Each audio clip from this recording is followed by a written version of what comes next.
Hi, welcome back to my channel. Today I'm going to show you how to do a car stereo wiring harness for your NC Miata. Let's quickly go over the wiring harness a little bit. So the white and gray set of wires, as well as the green and purple wires, these are all going to be your speaker wires. Basically your left and right and your rear left and right.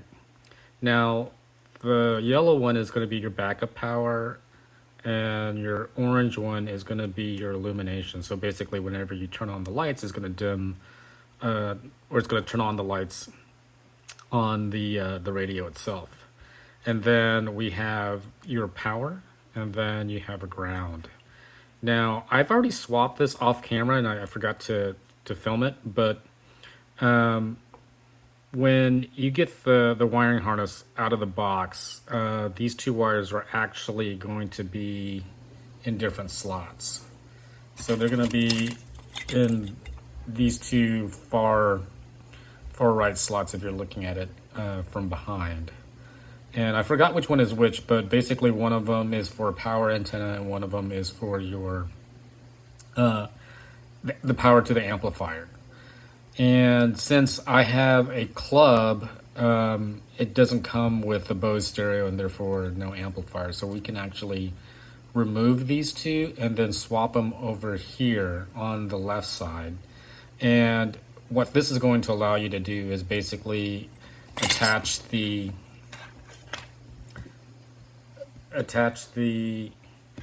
steering wheel control jack.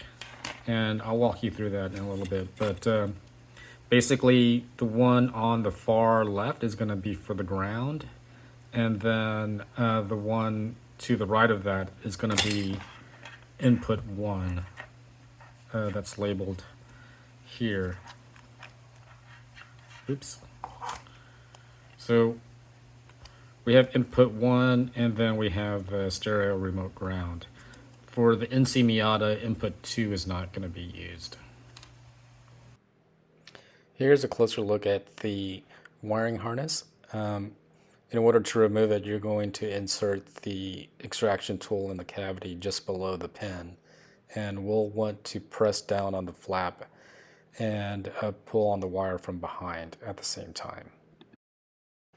Just to show you guys what we're dealing with, this is the pin that I've extracted. And there's the little tiny flap that we'll need to press down on. Once it's out of the harness, we'll need to flip it back up before we reinsert it. Let's take a look at the harness for the Sony head unit. For the most part, these wires are going to correlate to the ones on the Metro unit. There are two that I want to talk about, and that's the reverse input and the parking brake. So the reverse input is for your backup camera. And most backup cameras will have a RCA going into the back of the head unit. And then it'll have an additional wire that will trigger the head unit to switch the display so that you'll see what's on the camera. And that wire is going to be connected to the reverse light bulb in your tail light. Let's talk about the parking brake wire. So a lot of the head units have some built-in safety features where they don't allow you to use certain functions when you're currently driving. So for example, if you have a DVD player or you have MP4 support on your head unit, they don't want you to be watching a movie while you're driving. So what they'll ask you to do is to have this wire connected to the parking brake, and that way they can ensure that the car is stationary, and then they'll enable those features. So for the Sony head units, we don't need to worry about a parking brake bypass. That's primarily on the Pioneer units. I think they're looking for a timed electrical signal where they want to see it on, off, on. And I think a lot of the parking brake bypass wires that you see online are primarily targeted for those Pioneer units. For Sony, I think we can connect this directly to the ground. So when we connect this later, you'll see that we'll connect the parking brake to this ground and then also the harness ground wire to here. So it'll be 3 wires connected together. So I thought I'd show you guys how I connect the wires together. First thing we need to do is we need to strip the wires from the harness itself, the Sony harness. The Metro unit already comes pre-stripped, so I use my Klein tool here, and I'm able just to quickly strip that wire. And then I like to use these solder seal connectors. These are great. You simply just slide it on the wire, and then you take the opposite wire, and what I like to do is I like to fan these out. I don't like to do anything fancy for connecting these wires because once we solder them on, it'll be a solid connection.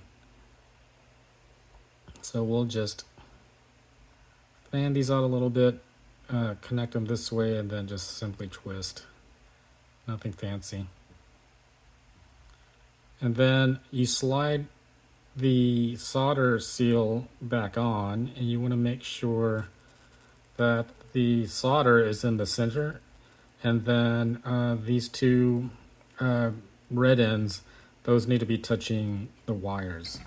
And you can either use a heat gun like I am right now, or you can just use a match. But luckily I have a heat gun.